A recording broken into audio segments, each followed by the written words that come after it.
ಆತ್ಮೀಯ ವೀಕ್ಷಕರೇ, Royce and creations YouTube ಚಾನಲ್ಗೆ ನಿಮಗೆ ಸ್ವಾಗತ. ಇಂದಿನ ಈ ವಿಡಿಯೋದಲ್ಲಿ 8ನೇ ತರಗತಿಯ ದ್ವಿತೀಯ ಸಂಕಲನಾತ್ಮಕ ಮೌಲ್ಯಾಂಕನ SA2 2026 ವಿಜ್ಞಾನ ವಿಷಯ ಮಾದರಿ ಪ್ರಶ್ನೆ ಪತ್ರಿಕೆಯ ಕೀ ಆನ್ಸರ್ಸನ್ನು ನಾವು ನಿಮ್ಮ ಜೊತೆ ಶೇರ್ ಮಾಡ್ತಾ ಹೋಗ್ತಾ ಇದ್ದೀನಿ. ಮಕ್ಕಳ, ನಿಮ್ಮ ಎಕ್ಸಾಮ್ಗೆ ಪ್ರಿಪೇರ್ ಆಗಿ ಅಂತ ಹೇಳ್ತಾ ವಿಡಿಯೋನ ಪ್ರಾರಂಭಿಸ್ತಾ ಇದ್ದೀನಿ.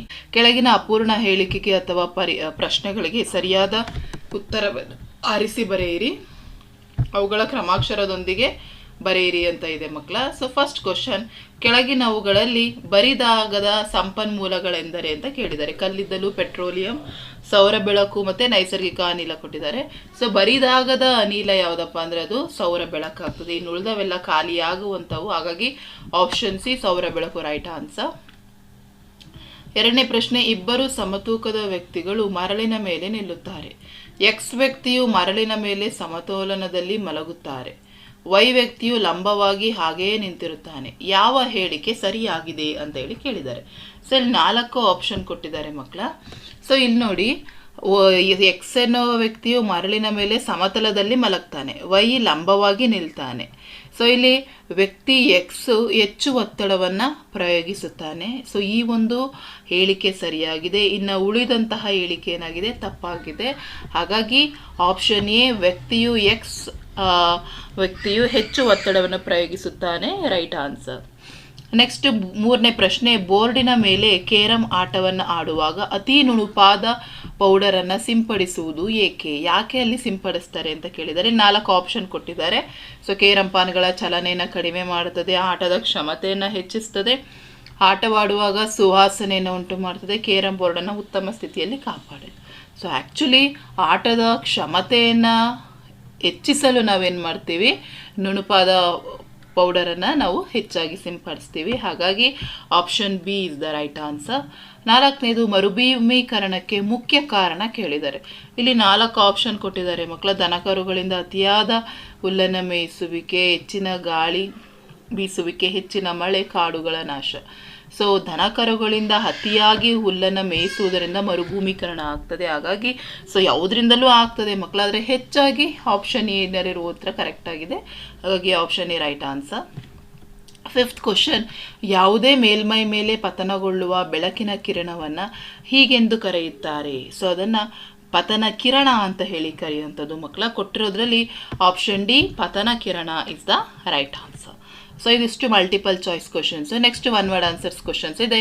ಸೆಕೆಂಡ್ ಮೇನ್ ಕೆಳಗಿನ ಪ್ರಶ್ನೆಗಳಿಗೆ ಉತ್ತರಿಸಿ. 6ನೇ ಪ್ರಶ್ನೆ, ಕ್ಲಾಮಿಡೋಮನಾಸ್ ಸೂಕ್ಷ್ಮಜೀವಿಯ ಚಿತ್ರವನ್ನು ಬಿಡಿಸಿ ಅಂತ ಹೇಳಿ ಕೇಳಿದ್ದಾರೆ. ಸೊ ಇದು ಕ್ಲಾಮಿಡೋಮನಾಸ್ನ ಚಿತ್ರವಾಗಿರ್ತದೆ. ಸೊ ಹಾಗಾಗಿ ಚಿತ್ರವನ್ನು ನೀವು ಪ್ರಾಕ್ಟೀಸ್ ಮಾಡ್ಕೋಬೇಕು. ಇದರಲ್ಲಿ ಏನು ಮಾರ್ಕಿಂಗ್ ಕೇಳಿಲ್ಲ, ಜಸ್ಟ್ 1 ಅಂಕಕ್ಕೆ ಚಿತ್ರವನ್ನು ಕೇಳಿದ್ದಾರೆ. 7ನೇ ಪ್ರಶ್ನೆ, ರಬಿ ಮತ್ತು ಖಾರಿಫ್ ಬೆಳೆಗಳ ಕೃಷಿಗೆ ಸೂಕ್ತವಾದ ಋತುಗಳನ್ನು ತಿಳಿಸಿ. ಸೊ ರಬಿ ಬೆಳೆ ಚಳಿಗಾಲದಲ್ಲಿ, ಖಾರಿಫ್ ಬೆಳೆ ಮಳೆಗಾಲದಲ್ಲಿ ಬೆಳೆಯಲಾಗ್ತದೆ. ಹಾಗಾಗಿ ಜಸ್ಟ್ ನೀವು ಕಾಲಗಳನ್ನು ತಿಳಿಸಿದರೆ ಸಾಕು, 1 ಅಂಕ ಸಿಗುತ್ತೆ. 8ನೇ ಪ್ರಶ್ನೆ, ಸ್ನಾಯು ಬಲ ಮತ್ತು ಗುರುತ್ವಾಕರ್ಷಣ ಬಲ ಎರಡನ್ನ ಒಟ್ಟಿಗೆ ಅನ್ವಯಿಸುವ ಒಂದು ಉದಾಹರಣೆಯನ್ನು ಕೇಳಿದ್ದಾರೆ ಮಕ್ಕಳು. ಸೊ ಇಲ್ಲಿ ಒಬ್ಬ ವ್ಯಕ್ತಿ ಚೆಂಡನ್ನು ಮೇಲಕ್ಕೆ ಎಸೆಯುವುದು. ಸೊ ಅದೇ ರೀತಿ ನೀವು ಯಾವುದಾದ್ರೂ ಉದಾಹರಣೆಯನ್ನು ಕೊಟ್ಟರೂ ಸಹ ನಿಮಗೆ ಕರೆಕ್ಟಾಗಿದ್ದರೆ ನಿಮಗೆ ಅಂಕಗಳು ಸಿಗ್ತದೆ. ನೆಕ್ಸ್ಟ್ 9ನೇ ಪ್ರಶ್ನೆ, ಮಲಬಾರ್ ದೈತ್ಯ ಅಳಿವಿನಂಚಿನಲ್ಲಿರುವ ಪ್ರಭೇದವಾಗಿದ್ದು ಅವುಗಳನ್ನು ಸಂರಕ್ಷಿಸಲು ಒಂದು ವಿಧಾನವನ್ನು ಸೂಚಿಸಿ ಅಂತೇಳಿ ಕೇಳಿದ್ದಾರೆ.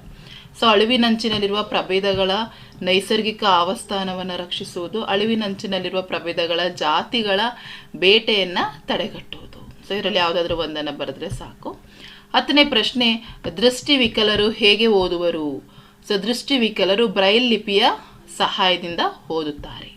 ಸೊ ಇದಿಷ್ಟು 1 word answers questions. Next 3rd main 2 ಅಂಕದ ಪ್ರಶ್ನೆಗಳು ಬರ್ತದೆ. 11ನೇ ಪ್ರಶ್ನೆ, ಕೊಯ್ಲು ಮಾಡಿದ ಕಾಳುಗಳನ್ನು ಸಂಗ್ರಹಿಸಲು ಅನುಸರಿಸಬೇಕಾದ ವಿವಿಧ ತಂತ್ರಗಳನ್ನು ಬರೆಯಿರಿ.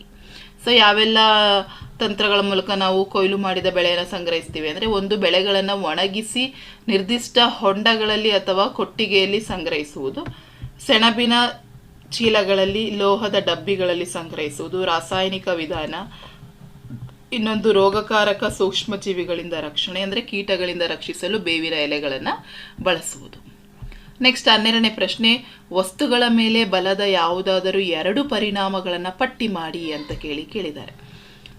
ಸೊ ಬಲದ ಪರಿಣಾಮ ಮೊದಲನೇದಾಗಿ ವಸ್ತುವನ್ನು ನಿಶ್ಚಲ ಸ್ಥಿತಿಯಿಂದ ಚಲಿಸುವಂತೆ ಮಾಡಿಸ್ತದೆ, ವಸ್ತುವಿನ ವೇಗವನ್ನು ಬದಲಾಯಿಸ್ತದೆ, ಚಲನೆಯ ದಿಕ್ಕನ್ನು ಬದಲಾಯಿಸ್ತದೆ, ವಸ್ತುವಿನ ಆಕಾರವನ್ನು ಬದಲಾಯಿಸ್ತದೆ.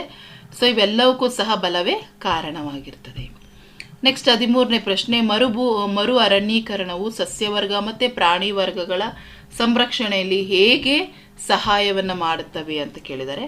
ಸೊ ಮರು ಅರಣ್ಯೀಕರಣದಿಂದ ಹೊಸದಾಗಿ ಮರಗಳನ್ನು ನೆಡುವ ಮೂಲಕ ವಾಸಸ್ಥಳಗಳು ಪುನಃ ನಿರ್ಮಿಸಲಾಗ್ತದೆ. ಇದು ಪ್ರಾಣಿಗಳ ಮತ್ತು ಸಸ್ಯಗಳ ಜೀವಿಗಳ ಬಾಳಿಕೆಗಾಗಿ ಸುರಕ್ಷಿತ ಪರಿಸರವನ್ನು ಒದಗಿಸ್ತದೆ. ನೆಕ್ಸ್ಟ್ 14ನೇ ಪ್ರಶ್ನೆ, ನೀಡಿರುವ ಚಿತ್ರವನ್ನು ಗಮನಿಸಿ. ಯಾವ ಪರೀಕ್ಷಕದ ದಿಕ್ಸೂಚಿಯು ಹೆಚ್ಚು ದೋಷವನ್ನು ಹೊಂದಿರುತ್ತದೆ ಕಾರಣ ಕೊಡಿ. ಇಲ್ಲಿ ನೋಡಿ ನಮಗೆ ಕೊಟ್ಟಿದ್ದಾರೆ, ಇಲ್ಲಿ ನಲ್ಲಿ ನೀರು ತಗೊಂಡಿದ್ದಾರೆ, ಇಲ್ಲಿ ಸಮುದ್ರದ ನೀರನ್ನು ತೆಗೆದುಕೊಂಡಿದ್ದಾರೆ. ಸೊ ನೋಡಿ ಅಲ್ಲಿ ಸಮುದ್ರದ ನೀರಿನಲ್ಲಿ ಚಿತ್ರ ಬಿ ಯಲ್ಲಿ ಪರೀಕ್ಷಕವು ವಿಚಲನಗೊಳ್ಳುತ್ತದೆ. ಯಾಕೆಂದರೆ ಸಮುದ್ರದ ನೀರು ಹೆಚ್ಚು ಲವಣಗಳನ್ನು ಹೊಂದಿರ್ತದೆ, ಹಾಗಾಗಿ ಅದು ಹೆಚ್ಚು ವಿದ್ಯುತ್ ಪ್ರವಾಹವನ್ನು ನಡೆಸ್ತದೆ. ನೆಕ್ಸ್ಟ್ 15ನೇ ಪ್ರಶ್ನೆ, ಭೂಕಂಪನಗಳನ್ನು ವಿಕೋಪಗಳು ಎಂದು ಪರಿಗಣಿಸಲಾಗ್ತದೆ. ಈ ಹೇಳಿಕೆಯನ್ನು ಸಮರ್ಥಿಸಿ ಅಂತೇಳಿ ಕೇಳಿದ್ದಾರೆ. ಹೌದು, ಯಾಕೆಂದರೆ ಭೂಕಂಪದಿಂದ ಕಟ್ಟಡಗಳ ಕುಸಿತ ಹಾಗೂ ಜೀವಹಾನಿ ಉಂಟಾಗ್ತದೆ. ನೆಕ್ಸ್ಟ್ 16ನೇ ಪ್ರಶ್ನೆ, ಮಾನವನ ಕಣ್ಣಿನ ರಚನೆಯನ್ನು ತೋರಿಸುವ ಚಿತ್ರವನ್ನು ಬರೆಯಿರಿ. ಸೊ ಜಸ್ಟ್ ಕಣ್ಣಿನ ಚಿತ್ರವನ್ನು ಕೇಳಿದರೆ ಈ ರೀತಿ ಕಣ್ಣಿನ ಚಿತ್ರವನ್ನು ಬರೆದ್ರೆ ಸಾಕು, ನಿಮಗೆ ಕಂಪ್ಲೀಟ್ 2 ಅಂಕಗಳು ಸಿಗ್ತದೆ. ನೆಕ್ಸ್ಟ್ 4th ಮೇನ್ 3 ಅಂಕದ ಪ್ರಶ್ನೆಗಳು. 17ನೇ ಪ್ರಶ್ನೆ, ಆಹಾರ ಸಂರಕ್ಷಣೆಯ ಯಾವುದಾದರೂ 3 ವಿಧಾನಗಳನ್ನು ಸಂಕ್ಷಿಪ್ತವಾಗಿ ವಿವರಿಸಿ. ಮೊದಲನೇದಾಗಿ ಪಾಶ್ಚರೀಕರಣ. ಸೊ ಇಲ್ಲೇನಾಗುತ್ತೆ ಅಂದರೆ ಹಾಲನ್ನು ಸುಮಾರು 70 ಡಿಗ್ರಿಯಲ್ಲಿ 15 ರಿಂದ 30 ನಿಮಿಷಗಳ ಕಾಲ ಕಾಯಿಸಲಾಗ್ತದೆ ಹಾಗೂ ತಕ್ಷಣ ತಂಪುಗೊಳಿಸಲಾಗುತ್ತದೆ. ಇದು ಸೂಕ್ಷ್ಮ ಜೀವಿಗಳ ಬೆಳವಣಿಗೆಯನ್ನು ತಡೆಗಟ್ಟುತ್ತದೆ. ಇನ್ನೊಂದು ರಾಸಾಯನಿಕ ವಿಧಾನ. ಇಲ್ಲಿ ಏನಾಗ್ತದೆ ಅಂದರೆ ಸೂಕ್ಷ್ಮ ಜೀವಿಗಳ ಬೆಳವಣಿಗೆಯನ್ನು ತಡೆಗಟ್ಟಲು ಉಪ್ಪು ಅಥವಾ ಆಮ್ಲ ಸಂರಕ್ಷಕ ಉಪ್ಪಿನಕಾಯಿಗೆ ಸೇರಿಸಲಾಗ್ತದೆ.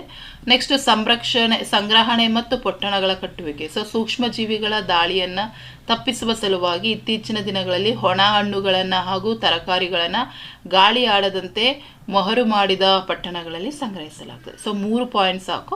ಸೊ ಇಲ್ಲ ಇನ್ನೊಂದು ಬೇಕಂದರೆ ಎಣ್ಣೆ ಮತ್ತು ವಿನೆಗರ್ನಿಂದಲೂ ಸಹ ಸಂರಕ್ಷಿಸಲಾಗ್ತದೆ. ಯಾಕೆಂದರೆ ಕೆಲವು ಉಪ್ಪಿನಕಾಯಿಗಳಲ್ಲಿ ಏನು ಮಾಡ್ತೀವಿ, ಕೆಡದಂತೆ ಎಣ್ಣೆ ಮತ್ತು ವಿನೆಗರನ್ನು ಬಳಸೋದ್ರಿಂದ ಯಾವುದೇ ರೀತಿಯ ಬ್ಯಾಕ್ಟೀರಿಯಾಗಳು ಬೆಳೆಯೋದಿಲ್ಲ.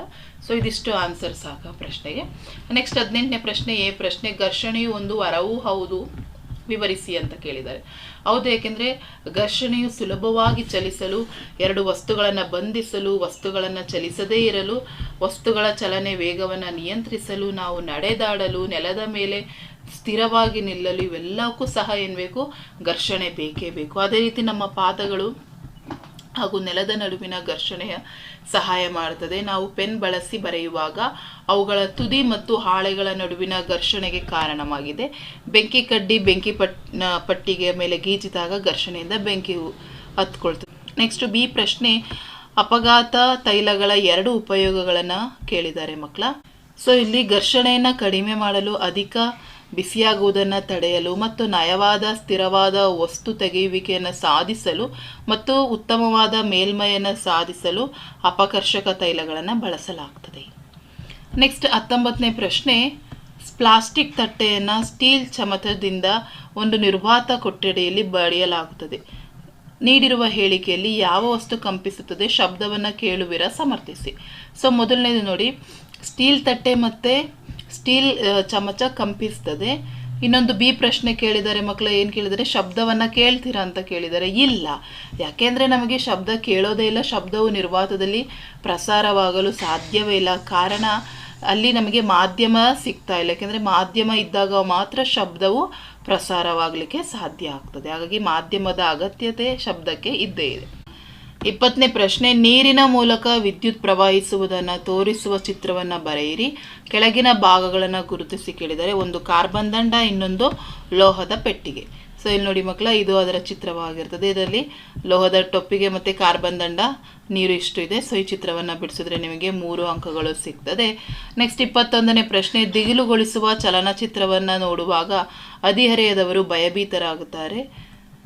ಸೊ ಅದಕ್ಕೆ ಕ್ವಶನ್ ಕೊಟ್ಟಿದ್ದಾರೆ. ಹೃದಯದ ಬಡಿತವನ್ನು ಹೆಚ್ಚಿಸುವಂಥ ಹಾರ್ಮೋನನ್ನು ಹೆಸರಿಸಿ. ಅದು ಅಡ್ರಿನಲಿನ್ ಹಾರ್ಮೋನ್ ಆಗಿರ್ತದೆ. ಅದನ್ನು ತುರ್ತು ಪರಿಸ್ಥಿತಿಯ ಹಾರ್ಮೋನ್ ಅಂತ ಹೇಳಿ ಕರಿತೀವಿ. ಆ ಹಾರ್ಮೋನ್ನ ಸ್ರವಿಕೆಗೆ ಕಾರಣವಾಗುವ ಗ್ರಂಥಿಯನ್ನು ಕೇಳಿದರೆ ಅದು ಅಡ್ರಿನಲ್ ಗ್ರಂಥಿ ಆಗಿರ್ತದೆ ಮಕ್ಕಳ. ಈ ರೀತಿ ಎ ಕ್ವಶನ್ ಬಿ ಕ್ವಶನ್ ಈ ರೀತಿ ಕರೆಕ್ಟಾಗಿ ಬರೀರಿ. ಸಿ ಕ್ವಶನ್, ತುರ್ತು ಪರಿಸ್ಥಿತಿಯಲ್ಲಿ ಇನ್ಸುಲಿನನ್ನು ಉತ್ಪತ್ತಿ ಆಗ್ತದೆ ಏಕೆ ಅಂತ ಕೇಳಿದರೆ ಇಲ್ಲ, ಯಾಕೆಂದರೆ ಗ್ಲೂಕೋಸನ್ನು ಸಂಗ್ರಹಿಸಲು ಇನ್ಸುಲಿನ್ ಕಾರಣವಾಗಿದೆ. ತುರ್ತು ಪರಿಸ್ಥಿತಿಯನ್ನು ಎದುರಿಸಲು ಶಕ್ತಿಯನ್ನು ನೀಡಲು ಗ್ಲೂಕೋಸನ್ನು ವಿಭಜಿಸಲಾಗ್ತದೆ. ಹಾಗಾಗಿ ಅಲ್ಲಿ ಇನ್ಸುಲಿನ್ ಯಾವುದೂ ಸಹ ಉತ್ಪತ್ತಿ ಆಗುವುದಿಲ್ಲ. ನೆಕ್ಸ್ಟ್ 5th ಮೇನ್ ಕೆಳಗಿನ ಪ್ರಶ್ನೆಗಳಿಗೆ ಉತ್ತರಿಸಿ. ಇಲ್ಲಿ 4 ಅಂಕದ 2 ಪ್ರಶ್ನೆಗಳು. 23ನೇ ಪ್ರಶ್ನೆ, ಪ್ರಕೃತಿಯಲ್ಲಿ ಪೆಟ್ರೋಲಿಯಂ ಹೇಗೆ ರೂಪುಗೊಳ್ಳುತ್ತದೆ ವಿವರಿಸಿ ಕೇಳಿದ್ದಾರೆ. ಸಮುದ್ರದಲ್ಲಿ ವಾಸಿಸುವಂತಹ ಜೀವಿಗಳಿಂದ ಪೆಟ್ರೋಲಿಯಂ ಉಂಟಾಗಿದೆ. ಈ ಜೀವಿಗಳು ಸತ್ತಾಗ ಅವುಗಳ ದೇಹಗಳು ಸಮುದ್ರದ ತಳವನ್ನು ಸೇರುತ್ತದೆ ಮತ್ತು ಮರಳು ಮತ್ತು ಜೇಡಿಮಣ್ಣಿನ ಪದರುಗಳಿಂದ ಆವರಿಸಲ್ಪಡುತ್ತದೆ. ಮಿಲಿಯನ್ ಗಟ್ಟಲೆ ವರ್ಷಗಳ ಅವಧಿಯಲ್ಲಿ ಸತ್ತ ಜೀವಿಗಳನ್ನು ಪೆಟ್ರೋಲಿಯಂ ಮತ್ತು ನೈಸರ್ಗಿಕ ಅನಿಲವಾಗಿ ಪರಿವರ್ತಿಸ್ತವೆ. ನೆಕ್ಸ್ಟ್ 23ನೇ ಪ್ರಶ್ನೆ, ಮಾನವನ ಗಂಡು ಸಂತಾನೋತ್ಪತ್ತಿ ವ್ಯೂಹದ ರಚನೆಯನ್ನು ತೋರಿಸುವ ಚಿತ್ರವನ್ನು ಬರೆದು ಕೆಳಗಿನ ಭಾಗಗಳನ್ನು ಗುರುತಿಸಿ. ವೀರ್ಯ ಸಂಪಾದನೆಗೆ ಕಾರಣವಾಗುವ ಭಾಗ ಮತ್ತು ವೀರ್ಯನಾಳ ಕೇಳಿದ್ದಾರೆ. ಇಲ್ಲಿ ನಮಗೆ ಶಿಶ್ನ, ವೃಷಣ, ವೀರ್ಯನಾಳ. ಇದಿಷ್ಟು ಚಿತ್ರವನ್ನು ನೀವು ಬರೆದು ಪ್ರಾಕ್ಟೀಸ್ ಮಾಡ್ಕೊಳ್ಬೇಕಾಗ್ತದೆ ಮಕ್ಕಳ. ನೆಕ್ಸ್ಟ್ 24ನೇ ಪ್ರಶ್ನೆ 5 ಅಂಕದ ಪ್ರಶ್ನೆ ಆಗಿರ್ತದೆ. Last question. ಎ ಕ್ವಶನ್, ಗಾಜಿನ ಚಿಮಣಿ, ಮೇಣದ ಬತ್ತಿ, ಮರದ ಹಲಗೆ ಮತ್ತು ಗಾಜಿನ ತಟ್ಟೆ ನೀಡಿರುವ ಈ ವಸ್ತುಗಳನ್ನು ಬಳಸಿ ವಸ್ತುಗಳನ್ನು ದಹಿಸಲು ಆಕ್ಸಿಜನ್ ಅವಶ್ಯಕ ಎಂದು ತೋರಿಸಲು ಒಂದು ಚಟುವಟಿಕೆಯನ್ನು ವಿವರಿಸಿ ಅಂತ ಹೇಳಿ ಕೇಳಿದ್ದಾರೆ ಮಕ್ಕಳ. ಈ ಚಟುವಟಿಕೆಯನ್ನು ಬರೀಬೇಕು ನೀವು. ಉರಿಯುತ್ತಿರುವ ಮೇಣದ ಬತ್ತಿಯನ್ನು ಮೇಜಿನ ಮೇಲೆ ಅಂಟಿಸಿ, ಮೇಣದ ಬತ್ತಿಯನ್ನು ಎರಡೂ ಬದಿಯೂ ಒಂದೊಂದು ಚಿಕ್ಕ ಮರದ ತುಂಡಿನ ಮೇಲೆ ಇಟ್ಟು, ಗಾಜಿನ ಚಿಮಣಿಯನ್ನು ಮೇಣದ ಬತ್ತಿಯ ಮೇಲೆ ಬೋರಲು ಹಾಕಿ, ಮೇಣದ ಬತ್ತಿ ಸರಾಗವಾಗಿ ಉರಿಯುತ್ತದೆ ಏಕೆಂದರೆ ಗಾಳಿಯು ಕೆಳಗಿನಿಂದ ಪ್ರವೇಶಿಸ್ತಾ ಇರ್ತದೆ. ಮರದ ತುಂಡನ್ನು ತೆಗೆದಾಗ ಕೆಳಗಿನಿಂದ ಗಾಳಿಯ ಪ್ರವೇಶ ನಿಂತು ಹೋಗಿ ಜ್ವಾಲೆ ಮಿಣುಕುತ್ತದೆ ಹಾಗೂ ಹೊಗೆಯನ್ನು ಉಂಟು ಮಾಡ್ತದೆ. ಚಿಮಣಿಯ ಮೇಲೆ ಗಾಜಿನ ತಟ್ಟೆಯನ್ನು ಇರಿಸಿದಾಗ ಜ್ವಾಲೆಯು ನಂದಿ ಹೋಗ್ತದೆ. ಯಾಕೆಂತ ಹೇಳಿದ್ರೆ ಈ ಪ್ರಯೋಗದ ಮೂಲಕ ವಸ್ತುಗಳು ಹುರಿಯಲು ಆಕ್ಸಿಜನ್ ಅವಶ್ಯಕ ಎಂಬುದನ್ನು ನಾವು ತಿಳಿಯಬಹುದಾಗಿರುತ್ತದೆ. ನೆಕ್ಸ್ಟ್, ಗಾಳಿಯು ಒಂದು ಆದರ್ಶ ಇಂಧನವೇ? ಸೂಕ್ತ ಉದಾಹರಣೆಯೊಂದಿಗೆ ವಿವರಿಸಿ. ಗಾಳಿಯು ಇಂಧನವಲ್ಲ, ಏಕೆಂದರೆ ಅದು ಸ್ವತಃ ಸುಡುವುದಿಲ್ಲ, ಆದರೆ ಉರಿಯಲು ಸಹಾಯವನ್ನು ಮಾಡ್ತದೆ. ಇದಿಷ್ಟು ಮಕ್ಕಳ ನಿಮಗೆ ಕ್ವಶನ್ ಪೇಪರಲ್ಲಿ ಕೇಳಿರುವಂತಹ ಪ್ರಶ್ನೆಗಳು, ಅದರ ಉತ್ತರವಾಗಿರ್ತದೆ. ಹಾಗಾಗಿ ಪ್ರಾಕ್ಟೀಸ್ ಮಾಡ್ಕೊಳ್ಳಿ. ಅದೇ ರೀತಿ ಇನ್ನೂ ಒಂದಷ್ಟು ಮಾಡೆಲ್ ಕ್ವಶನ್ ಪೇಪರ್ಸನ್ನು ನಿಮ್ಮ ಜೊತೆ ಶೇರ್ ಮಾಡ್ತಾ ಹೋಗ್ತೀವಿ. ಎಕ್ಸಾಮ್ಗೆ ಯೂಸ್ಫುಲ್ ಆಗ್ತದೆ ಅಂತ ಹೇಳ್ತಾ ವಿಡಿಯೋ ಎಂಡ್ ಮಾಡ್ತಾ ಇದ್ದೀವಿ. Thank you for watching this video.